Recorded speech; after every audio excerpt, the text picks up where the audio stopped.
Bom, hoje, essa semana nós temos um conjunto de temas aí que têm sido tratados aqui sistematicamente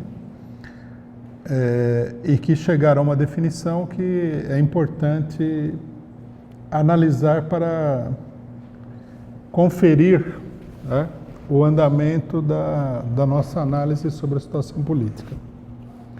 O primeiro deles, evidentemente, é a reforma trabalhista, né? Foi aprovada como se esperava que acontecesse, né?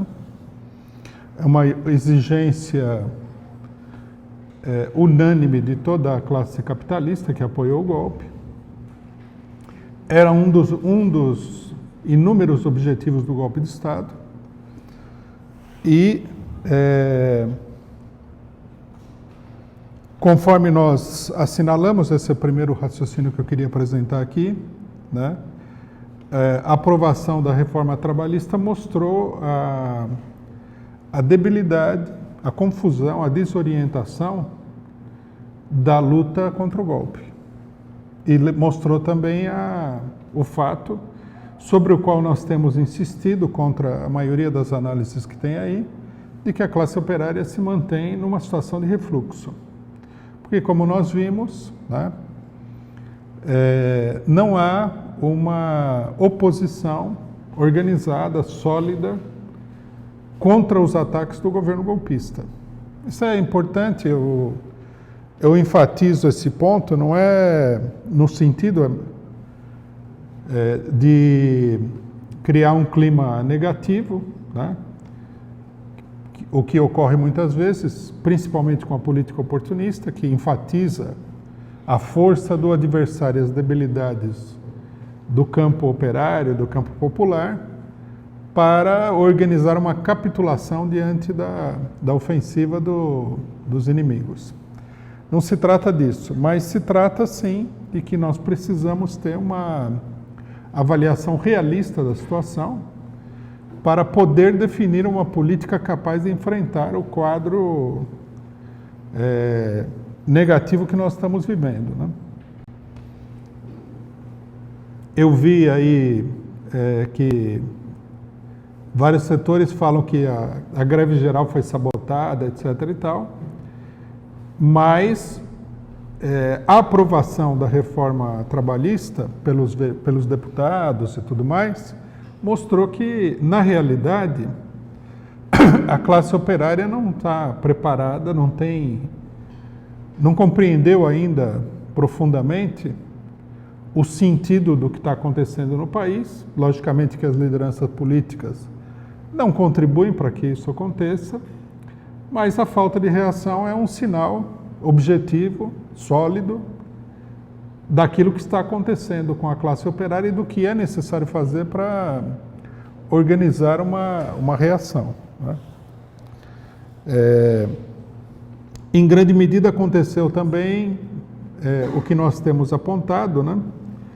Que a confusão em relação ao problema do próprio golpe desarma os trabalhadores para reagir às medidas dos golpistas, né?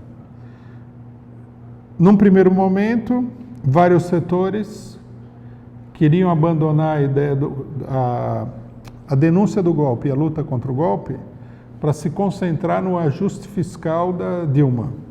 Nós tivemos um longo debate sobre isso, né? Nós, PCO e a quase totalidade das demais organizações de esquerda, mostrando que não adiantava se opor ao ajuste fiscal da Dilma, porque se o golpe fosse vitorioso, o ajuste fiscal da Dilma pareceria um presente de Natal perto do que os golpistas iriam fazer.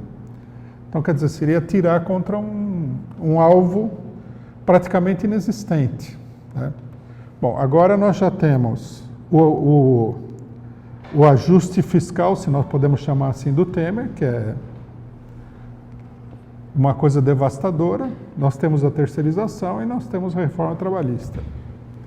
Tivesse o movimento conseguido se unificar e se centralizar na luta contra o golpe, né, era uma maneira de se opor a todas as consequências claras do golpe, que são essas que nós estamos vendo. A reforma trabalhista é a última consequência. Então, o primeiro problema, que eu acho que é importante assinalar, é justamente esse, né?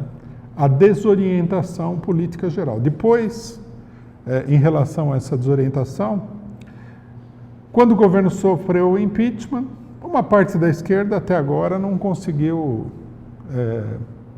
se dar conta de que houve um golpe no Brasil, né? Tudo bem que é uma parte relativamente inexpressiva, mas continua assim. E nós vamos falar bastante disso hoje.